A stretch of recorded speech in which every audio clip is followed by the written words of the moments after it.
বিসমিল্লাহির রহমানির রহিম। তারুণ্যের সমৃদ্ধি।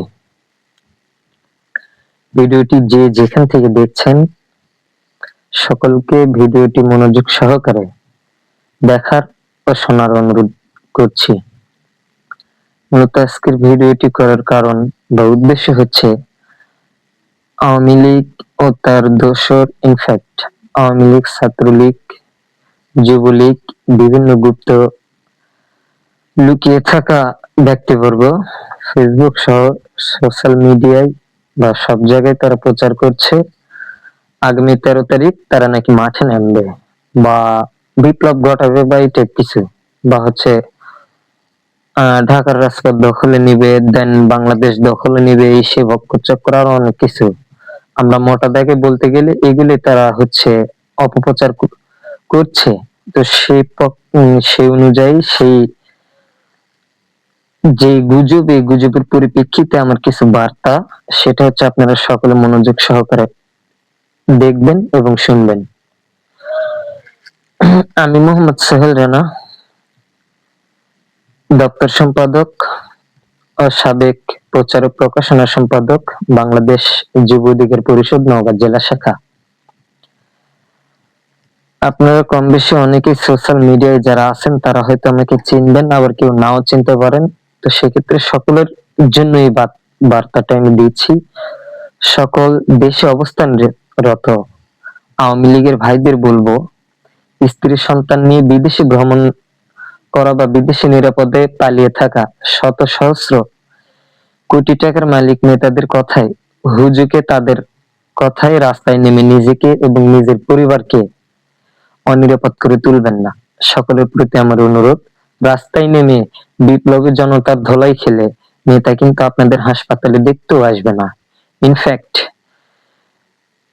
সেই রাস্তায় নামার পর গ্রেপ্তার হইলে আপনাদের জেলখানায় কেউ দেখতেও যাবে না, কলার রুটিও পাঠাবে না। সুতরাং আপনাদেরকে রাস্তায় নিবে, সিদ্ধান্ত নিবেন আপনারা, রাস্তায় নিবে নিজের জীবন, নিজের পরিবারের জীবন, নিজের সামাজিক ব্যক্তিগত জীবন আপনারা হচ্ছে বিপন্ন করবেন কিনা, অনিরাপদ করবেন কিনা, আপনারা সেটা দেখবেন। কি দরকার আপনাদের এই গ্রেপ্তার, গণধোলাইয়ের ঝুঁকি নিয়ে রাস্তায় নামার? যেমন হচ্ছে মুখোশ পরে, মাস্ক পরে, ঝটিকা ও গুপ্ত মিছিল করার।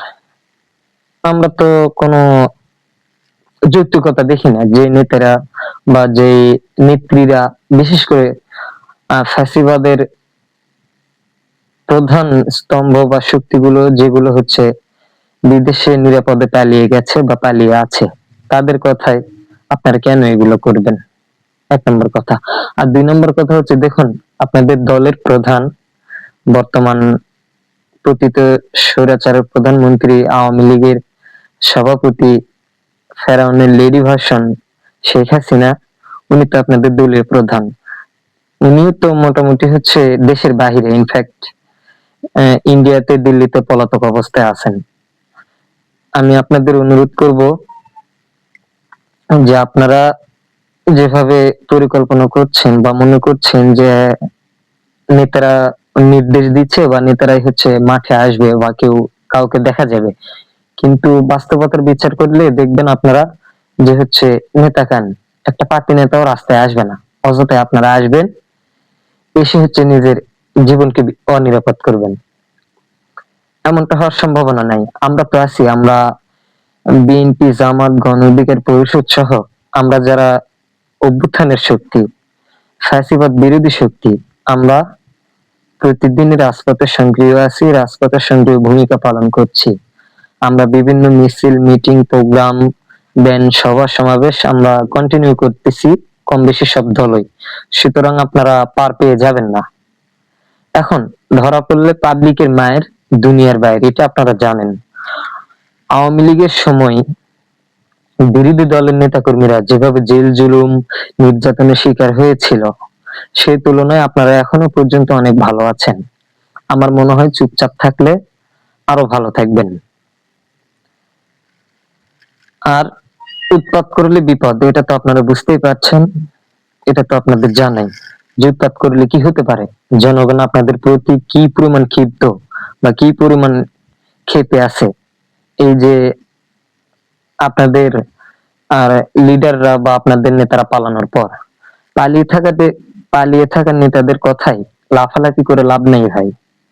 আওয়ামী লীগ এদেশের রাজনীতিতে আগামী 50 বছরও আসতে পারবে না বা ফিরতে পারবে না। আমরা জুলাই শক্তি বা জুলাই যোদ্ধারা বেঁচে থাকতে এটা কখনো সম্ভব হতে দিব না ইনশাআল্লাহ। 75-এ শেখ মুজিবের পর 2024-এ তার মেয়ে হাসিনা আওয়ামী লীগের রাজনীতির মৃত্যু ঘটিয়ে কবর রচনা করে ভারতে পালিয়েছে। আওয়ামী লীগ এখন মরা লাশ, পচা দুর্গন্ধ। এটা অপ্রাসঙ্গিক একটা দল। আমরা বলতে পারি আওয়ামী লীগ জঙ্গি সংগঠন বা জঙ্গি দল। এরা কখনো রাজনীতিতে আর ফিরতে পারবে না, এই আশায় আপনারা কখনো মাঠে নামবেন না বা নামাটাও আপনাদের ঠিক হবে না। বিচারিক প্রক্রিয়ায় এখন এর দাফন কাফন করা সম্ভব হবে। যেমন ট্রাইব্যুনাল চলছে আমাদের, ট্রাইব্যুনালের মাধ্যমে বিচার প্রক্রিয়া সম্পূর্ণ করে আওয়ামী লীগকে দাফন কাফনের ব্যবস্থা করা হবে ইনশাআল্লাহ। এটা খুব শীঘ্রই এই ইউনূস সরকার থাকতেই। আর আগামীতে যারাই ক্ষমতায় আসবে তারাই আপনাদের বিচার সম্পূর্ণ করবে ইনশাআল্লাহ। আপনাদের কি মনে হয়, আপনাদের যে আওয়ামী লীগের যে নেতাকর্মী এতদিন বিরোধী দলের উপর অন্যায় অনিয়ম দমন পীড়ন চালিয়ে যেভাবে আমাদের সবাইকে কোলঠাসা করে রাখছিলেন, বা হচ্ছে আমাদের ঘর ছাড়া বাড়ি ছাড়া ব্যবসা বাণিজ্য ছাড়া মানে সবকিছু দখল করে আপনারা যেভাবে ছিলেন বা যেভাবে আমাদের রাখছিলেন, আমরা কি আপনাদের এত তাড়াতাড়ি ভুলে যাব? আমরা কি আপনাদের এত তাড়াতাড়ি ছেড়ে দিব? আপনাদের কি তাই মনে হয়? কখনো না। নির্বাচনটা হইতে দেন, দেশটা শান্ত হইতে দেন, এরপর আপনারা কিভাবে এই মাঠে নামেন, ঝটিকা মিছিল করেন, গুপ্ত মিছিল করেন, এই সেই রাস্তাঘাটে আপনাদের দেখে নেওয়া হবে ইনশাল্লাহ। আপনারা তো আমাদের কম জ্বালান নাই, আমরা তো কম জ্বলি নাই আপনাদের আগুনে। আপনারা তো অনেক জ্বালিয়েছেন আমাদের। আমরা কি এটার একটু হচ্ছে মনে রাখি নাই? আমরা মাফ করছি তার মানে এই না যে আমরা ভুলে গেছি বা আমরা ভুলে যেতে পারি। দেখুন, আওয়ামী লীগ প্রশ্নে বিএনপি, জামাত, গণ অধিকার পরিষদ, এনসিপি সহ আমরা যতগুলো অভ্যুত্থানের শক্তি আছি, যে জুলাই যোদ্ধা বা আওয়ামী লীগ বিরোধী, ভারত বিরোধী আমরা যত শক্তি আছি আমরা সবাই ঐক্যবদ্ধ। আমরা সবাই আওয়ামী লীগ প্রশ্নে ঐক্যবদ্ধ। ফ্যাসিবাদের প্রশ্নে কোনো আপোষ নেই। আমরা সবাই ঐক্যবদ্ধ। আমাদের মধ্যে যতই আলোচনা সমালোচনা দেখেন শোনেন, কিন্তু এই আওয়ামী লীগ প্রশ্নে আমরা সবসময় অতীতে যেভাবে ঐক্যবদ্ধ ছিলাম এখনো ওভাবে ঐক্যবদ্ধ আছি, সামনে ঠিক এভাবে ঐক্যবদ্ধ থাকবে ইনশাল্লাহ। সুতরাং মরা লাশের পিছনে ছুটে হয়রান না হয়ে নতুন দিনের সম্ভাবনায় নতুন বাংলাদেশের সাথে থাকুন। নতুন বাংলাদেশ আমরা সবাই মিলে গড়বো ইনশাল্লাহ। আমরা আওয়ামী লীগের যারা অরিজিনাল ভালো মানুষ ছিলেন বা ভালো কর্মী ছিলেন বা সমর্থক ছিলেন, আপনারা সবাই মিলে এই নতুন বাংলাদেশ গড়বো ইনশাল্লাহ। নতুন বাংলাদেশ যেখানে কোনো ক্ষমতালোভী খুনি শাসক হবে না, সেখানে কোনো খুনি শাসক বা স্বৈরাচার বা আগামীর ফ্যাসিস্ট আমরা তৈরি হতে দিব না, এটার সম্ভাবনা নাই। বা এই অনুযায়ী আমরা সকল রাজনৈতিক দল কাজ করে যাচ্ছি। আমার মনে হয় বিএনপি, জামাত, গণ অধিকার পরিষদ, এনসিপি সহ সবাই আমরা এই ধারা অব্যাহত রাখার ক্ষেত্রে আমরা কাজ করে যাচ্ছি, যে আগামীর বাংলাদেশে কোনো ফ্যাসিস্ট তৈরি হবে না, কোনো খুনি তৈরি হবে না, কোনো রাজনৈতিক দলের নেতা বা কোনো কর্মী বা কোনো সমর্থককে গুম করা হবে না, মারা হবে না, হামলা করা হবে না, মামলা দেওয়া হবে না, অন্যায়ভাবে জেল জুলুম অন্যায় অনিয়ম নির্যাতন কিচ্ছু করা হবে না, তাদের প্রতি বিন্দু পরিমাণ কোনো নিপীড়ন করা হবে না। যারা সঠিক পথে থাকবে, দেশের পক্ষে দেশের হয়ে কাজ করে যাবে বা দেশের কল্যাণে হচ্ছে রাজনীতি করবে, সে যেই দলই হোক, বিএনপি, জামাত, গণ অধিকার পরিষদ, এনসিপি, যে কেউ হতে পারে। ইনফ্যাক্ট আওয়ামী লীগের যারা নিরীহ কর্মী আছেন বা যারা নিরীহ সমর্থক, সৎ সমর্থক আছেন, তাদেরকেও আমরা হচ্ছে আগামীতে সাথে নিয়ে নতুন বাংলাদেশ বিনির্মাণ করব বা নতুন বাংলাদেশ গড়বো ইনশাআল্লাহ।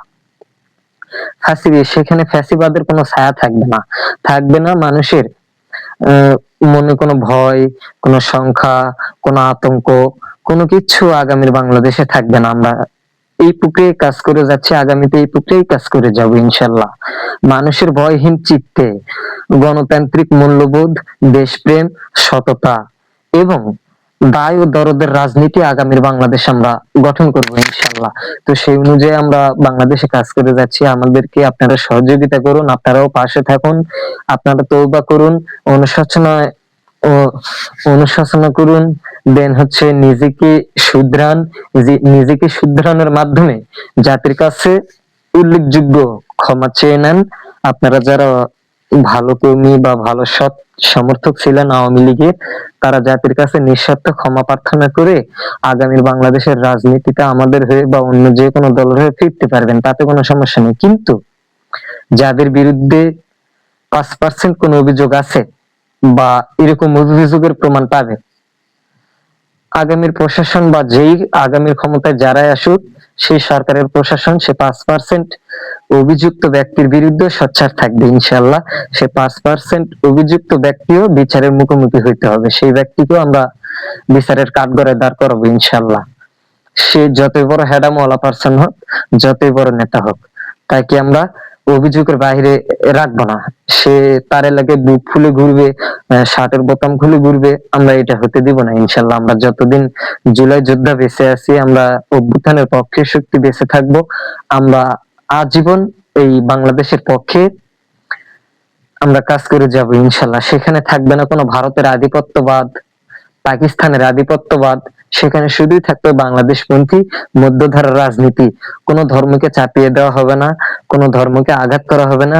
জাতি, ধর্ম, বর্ণ নির্বিশেষে আমরা সকল শ্রেণী পেশার মানুষ, আহ সামাজিক ব্যক্তি, রাজনৈতিক ব্যক্তি, সাংবাদিক, শিক্ষক, দেশের আলেম সমাজ, ইমাম, মুয়াজ্জিন, খেটে খাওয়া শিক্ষক, খেটে খাওয়া কৃষক সহ আপামর জনতা, সকল শ্রেণী পেশার মানুষ আমরা আগামীর বাংলাদেশ তৈরিতে, আগামীর সত্যিকার অর্থে গণতন্ত্রের বাংলাদেশ গড়তে, যে সাম্য, মানবিক মর্যাদা ও সামাজিক সুবিচার নিশ্চিত করতে, আগামী সত্যিকার অর্থে সোনার বাংলাদেশ বিনির্মাণে আমরা সবাই ঐক্যবদ্ধ হয়ে কাজ করব। সবাই এই বাংলাদেশকে এগিয়ে নেবে ইনশাল্লাহ।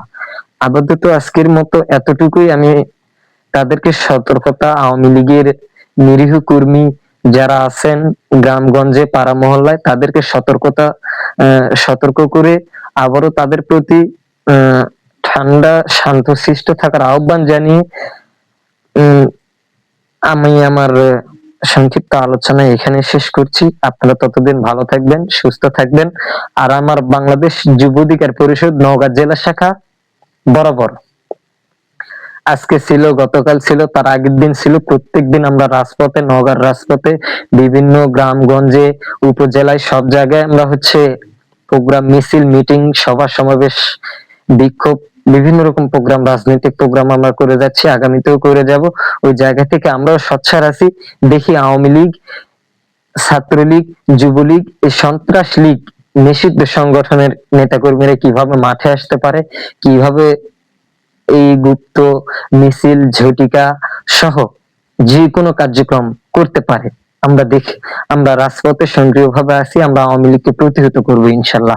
আওয়ামী লীগের এই গুপ্ত মিছিল, এই ঝটিকা মিছিল আর যেটাই বলেন, সবকিছুকে আমরা শক্ত হাতে প্রতিহত করবো ইনশাল্লাহ।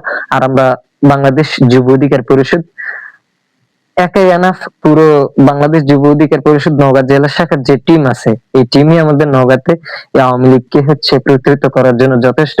আমরা আওয়ামী লীগকে প্রতিহত করবো ইনশাল্লাহ। সবাই ভালো থাকবেন, আল্লাহ হাফেজ। সবাইকে রাজপথে আসার অগ্রিম শুভেচ্ছা জানিয়ে আমি আমার বক্তব্য এখানে শেষ করছি। আসসালামু আলাইকুম ওয়া রাহমাতুল্লাহ। আল্লাহ হাফেজ।